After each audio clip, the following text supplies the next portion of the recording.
আমাৰ অসমৰ CM ছাৰে যেহেতু সিদ্ধান্ত লৈছে যে আমাৰ অসমত গো ৰক্ষা কৰা হ'ব, কতো গো কাটা নহব, কতো বেচা নহব, কোনো ৰেষ্টুৰেণ্টত বেচিব নোৱাৰিব এতিয়াৰ পৰা। সেইকাৰণে আমাৰ CM ছাৰক মই দুটামান উপদেশ দিব বিচাৰিম আৰু সেইকাৰণে এই ভিডিঅ'টো যাতে CM ছাৰলৈ গৈ পায়।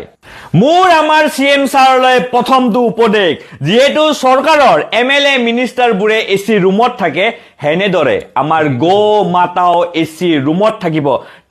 2 নম্বৰ উপদেশটো হ'ল, যদি আমাৰ গো মাতা কৰবাত ঢুকাই যায় তেন্তে তেওঁৰ নিয়মবোৰ, যেনেদৰে মা এগৰাকী ঢুকালে যেনেদৰে নিয়ম কৰে নিজৰ পুত্ৰই, হেনেদৰে নিয়ম হ'ব লাগিব যেতিয়াই কৰবাত গো মাতা ঢুকাব।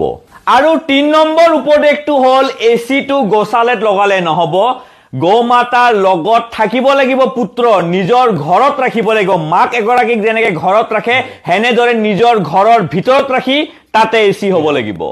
মোৰ 4 নম্বৰ উপদেশটো আমাৰ CM ছাৰলৈ, যে এজন দাদা, তেওঁ মুফতি হয়, তেওঁৰ নাম নৌচাদ হয়, তেওঁ এটা কথা কৈছিলে যে যিহেতু আমি নিজৰ মাকৰ গাখীৰ নেবেচো, হেনেকে গো মাতাৰৰ গাখীৰ কোনোৱে বেচিব নোৱাৰিব। সেই 5 নম্বৰ উপদেশটো হ'ল যে কোনোৱে, এইটো আটাইতকৈ দৰকাৰী হয়, কোনো মানুহে কাকোকে গৰু গৰু বুলি গালি পাৰিব নোৱাৰিব।